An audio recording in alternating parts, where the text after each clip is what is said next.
Enemies ahead.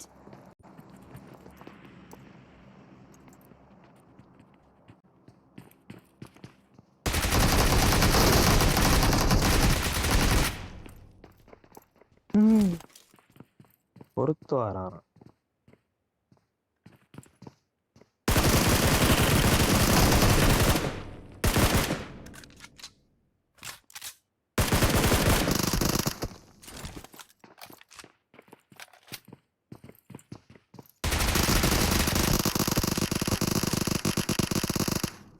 Karthi எனக்கு அவனுங்க வர अगर हम करें तो करें क्या, बोले तो बोले क्या.